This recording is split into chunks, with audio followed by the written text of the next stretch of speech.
But for the people that don't agree with it, they're never going to agree with it because they just don't like who we are as people, and so they'll find fault in everything.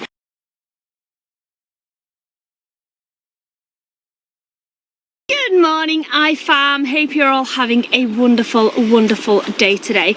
We're just about to head on out somewhere that I've been looking forward to since we first arrived here in Portugal. I saw a sign for it on the way in and I was like, we have to do that. We're going to set off there in a little bit, but just before we do, I promised you guys yesterday that I would give you all an update on our schooling and what we've chosen to do and why we've chosen to do it. I did originally have like a notes section in my phone of all these facts that I wanted to tell you guys and all these justifications as to why we'd done this and all the pros as to why we'd done it and the benefits to our family. But when I kept looking over them, I realised that I'm just justifying every single one of our actions and every single move that we make, and I keep telling myself I don't need to do that. And I know that even if I read out every single one of those pros and every single one of those facts, I know that we'll still be wrong in some people's eyes. So there's completely no point in me doing that. And so instead, I'm just going to keep it short. Probably won't be short because I don't do anything short. But basically, you guys probably know that especially Isabel has wanted to homeschool for quite a while now, at least over a year, and I was never on board with that. Chris was more on board than I was, but I never was because I worried about things that I shouldn't have worried about, and I worried about those things due to lack of education on my part as to what homeschooling actually is. And then lockdown happened and schools closed and we had no choice but to home educate. I was shocked. I joined a few homeschooling groups just because I wasn't confident in myself and what I was teaching the girls, and most parents will have felt like this during lockdown. I worried, like, was it enough, and was I setting enough work, and was I pushing them too much?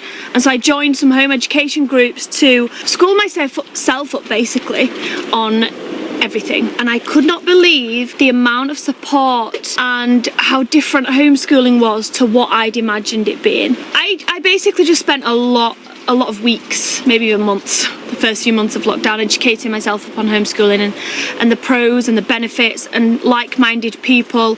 The group that I was part of was just UK, and there was in the region of 60,000 parents on there that all home educated their children, and I didn't know that home education was so popular. And so the more research I did, the more comfortable I felt during lockdown at the amount of work the girls were doing was right. And then the main thing for me was the girls themselves. So I didn't see a massive difference in the work that Isabel was doing, but I did see a commitment that I didn't think I would see. So I always thought with homeschool it would be me going, girls, come on, you have to do this, and they'd be like, 2 minutes, I just want to do this, or I'm looking at my phone, or my friend's texting me. There was so much commitment that I didn't even have to intervene at all, especially Isabel, who'd set her alarm on a morning. She still got up at the same time. She got up, she did her work, she didn't even come out of her room unless she needed help, and it was just all done really easily.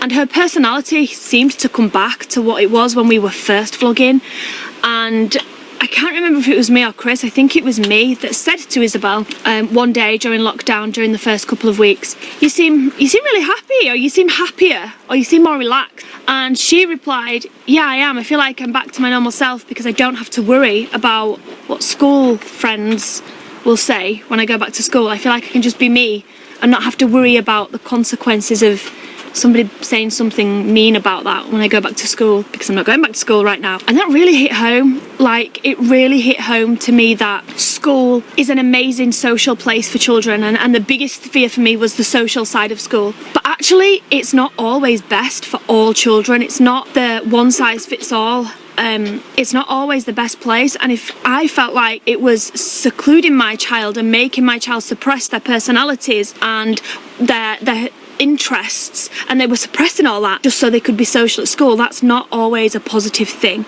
So that was the first thing. And then the biggest thing for me, the absolute biggest thing, was Esme. Esme isn't behind in school. She's not like needing like extra tutors and things like that. However, in the past we have got her extra tutors in her maths, but there is small areas where she used to struggle with. I'm sure, I don't know why she's never been tested for this or why it's never been brought up, but I'm going to personally get her a test for dyslexia. I don't know if she has got dyslexia, But I think some of the signs that I've seen from teaching her myself at home makes me feel like she could have dyslexia. And if anybody starts saying, because I've had this before, I can't believe you're saying Esme might have dyslexia in a vlog, that's so embarrassing for her. Having dyslexia is not something to be ashamed about, and it is not something you should be embarrassed about, and it's definitely not something you should make people feel like they have to keep that secret or it's embarrassing for anybody to find out. It is not a big deal at all. Anyway, so because of that, I feel like she struggled in certain areas, and I know Esme got easily distracted as well in class and found it hard to concentrate. I know that in areas where she did find a little bit difficult, she wouldn't face that, and she was embarrassed to ask for help, because in previous schools, when she did ask for help, she got belittled or got told to ask a friend, and then a friend would be like, what, you don't know that? And so she became embarrassed about things, and because of that she wasn't learning at her full potential, and she was trying really difficult to keep at the exact same level as her peers, and because she was doing that she wasn't taking it in, she was just rushing through everything, and so taking the peer pressure out of it and just having that one-on-one time for me to be able to sit down with Esme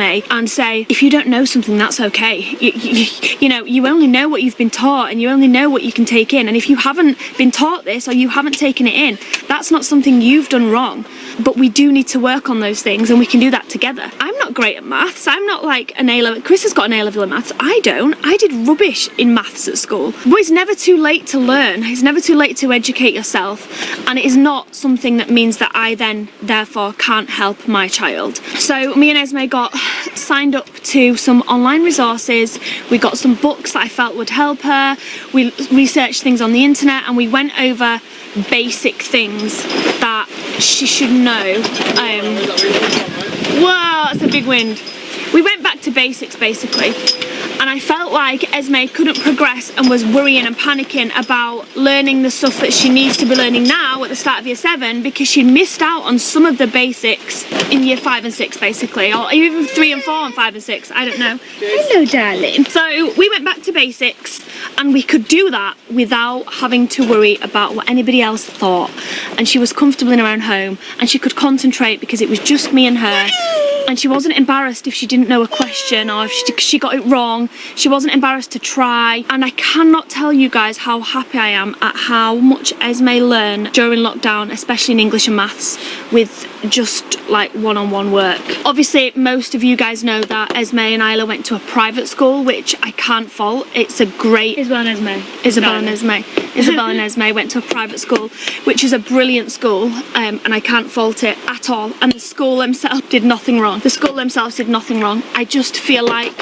some children get into a I'm a failure mindset and feel like they're not good enough or they're not as good as other people, and that's no ground to learn from at all. It's no grounds to learn from, and it's hard to concentrate when you're feeling like that about yourself. And so I felt like we were spending all this money, we were, you know, in the region of £26,000 a year for Esme to not be learning at her full potential because of embarrassment or peer pressure, and for Isabel to be learning but not feeling like she could be herself and not have her own personality without fear of somebody speaking about that at school or making her feel silly. School is amazing, and we are so lucky here in the UK to have the option to send our children to a school and to learn, but it's so true that school isn't for everyone, and my girls have not suffered whilst being at school. I'm not saying that my children are now damaged because I sent them to school or anything like that. I'm just saying that I've seen a massive improvement during lockdown, and it really made me and Chris sit down and have a really good chat about what we felt were best for our children. And I'm not saying that homeschooling's going to be the best forever. We don't know. We're just starting out. It might get 6 months down the line and they might want to go back to school, and we're on board with that. If they want to go back to school, they can go back to their schools. When we left and we deregistered the girls from the schools, we spoke to the schools and said, you know, would we be able to come back, etc, etc. So that is an option. But we are in such an incredible position to be able to do what we do for a living from anywhere in the world. We can do this anywhere, and we're not stupid, and we know that that can all end at any moment, and we've got savings. We have what are you doing? We have been, I know lots of people say you guys waste so much money, but we don't waste so much money. We don't have massive expensive cars, and we don't have mega luxuries, and we don't shop designer, and pretty much a huge amount of our earnings goes into savings accounts. The girls have all got their own savings accounts, which we put a certain amount into each month, and then we have a family saving account. So if YouTube did end, the girls have all still got their own monies that we've been paying into for the last 4 years, and we've still got savings that we would be able to live off. But eventually those savings would run out, especially if we continue travelling and doing what we like to do. And then they'd be going back to work and things, and our holidays and all of our adventures and our passion of travelling and being away from home would all revolve around when we can get the time off work to go and do that. And I know that we'd look back on this period of time that we've had and regret not doing what we want to do just because of fear of what other people will say, or having fear about how we might be judged as parents, when in actual fact we've been shown over the last year it doesn't matter what we do, we'll still be judged on every single aspect of our parenting. So we just decided to take the plunge and go for it. We've got incredible support from our friends and our families. We're comfortable that we've made the right decision for our children. We don't know how long that will last. They might never go back to school. They might want to go back to school in a month's time. We don't know. And we're just seeing how things go right now. We're just seeing how things go. There's also been quite a lot of questions about Isabel and her GCSEs. Isabel is still sitting her GCSEs and she'll be doing that. We're not sure. There's no rule on when you have to sit your GCSEs unless you're in school and you have to sit them at 16. But you can take them early if you want to take them early, or you can take them late if you want to take them late. We're not sure what Isabel's going to do right now. We're basically leaving that decision up to her, but we are, as parents, encouraging her to do her GCSEs, and she wants to do them, because whilst life's not all around marks on a piece of paper, I do feel like GCSEs are important at helping you get into colleges and things like that, and I do want that for the girls.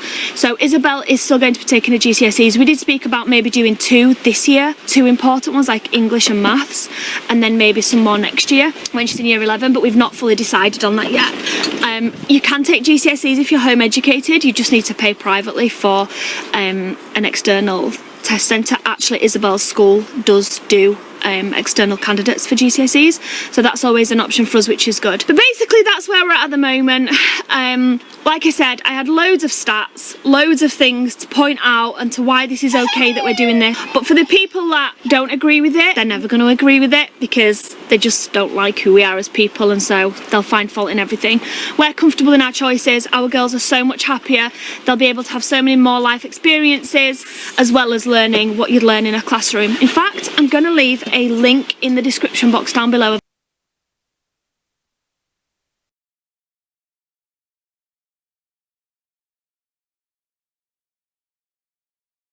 an article that really solidified the homeschooling lockdown process for me when I was worrying, are we doing enough? It's from an ex-teacher, and I do want to say before anybody clicks on this link, I am not judging anybody for school.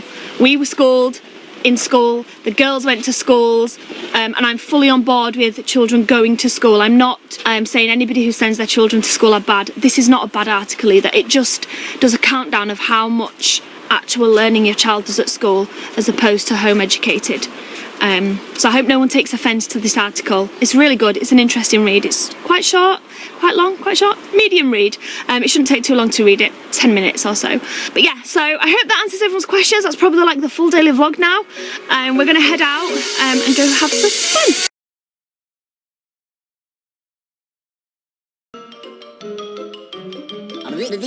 That's all, folks.